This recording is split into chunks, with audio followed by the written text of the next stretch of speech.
Good morning, guys, and we have a bit of news on the update to Fire Emblem's Three Houses. I believe it came out on Wednesday this week, and there's all sorts of changes about gameplay and features and some items.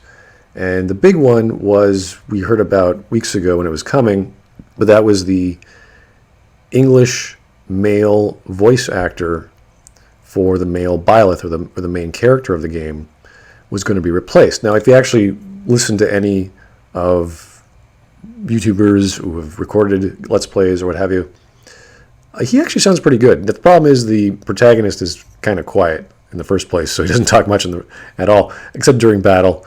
So not a huge loss, but even though it was a great actor, there's a story behind that, as that he was apparently breaking his NDA and was a bit abusive to his female coworkers, etc. And he apologized for that.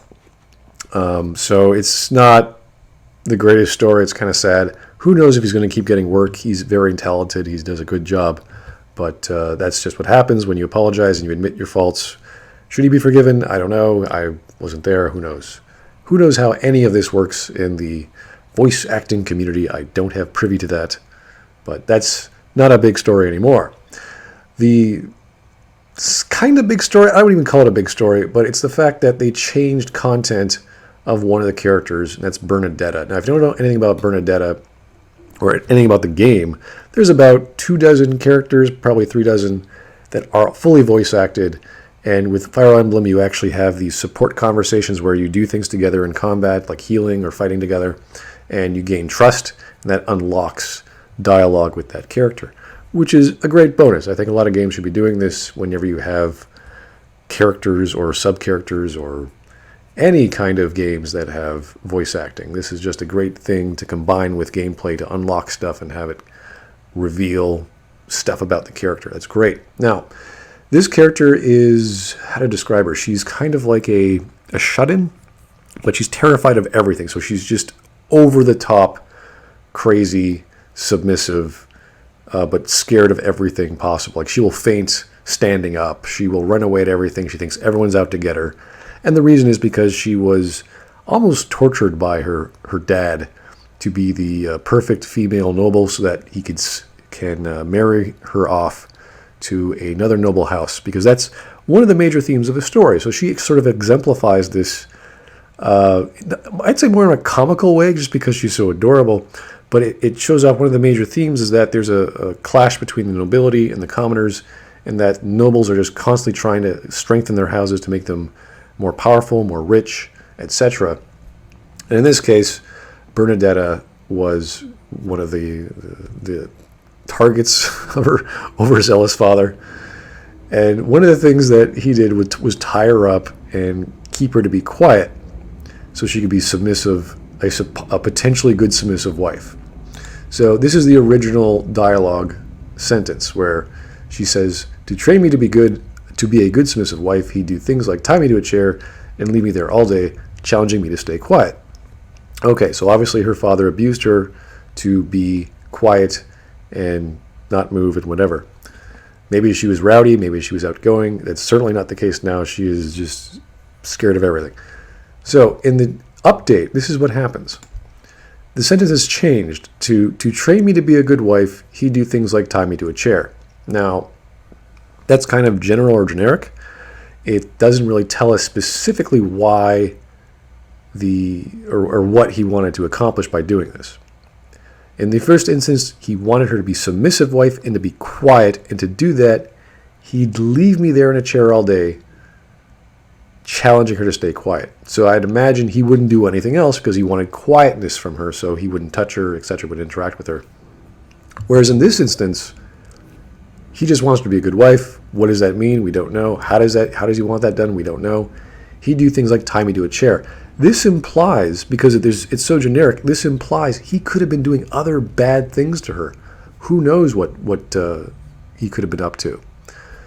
So I would say in this regard, less could be more. Rather, the information that's taken away allows us to come up with more possibilities of how abusive this father was.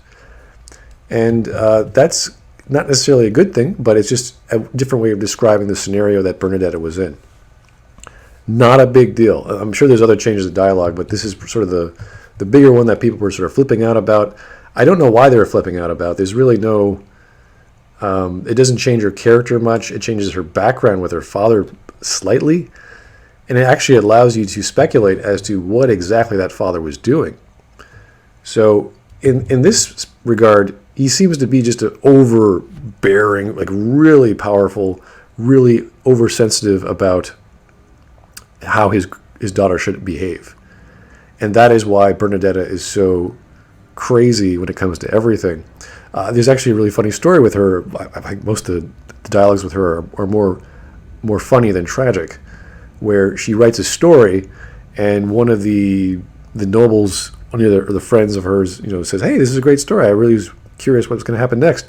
And she's so embarrassed, she wants to run and hide, as she always does. And she has this line where, "Oh, I have to burn this story, but then I have to burn him as well." And she has this really like nefarious look on her face, and the voice actor really plays it up. So she's a great character in that regard, of kind of making light, but also having a serious tone to what is the extreme example of the theme of the story, which is nobles striving for power. So again, this is not a big deal in my mind. People are calling it censorship. People are calling it all sorts of silly things.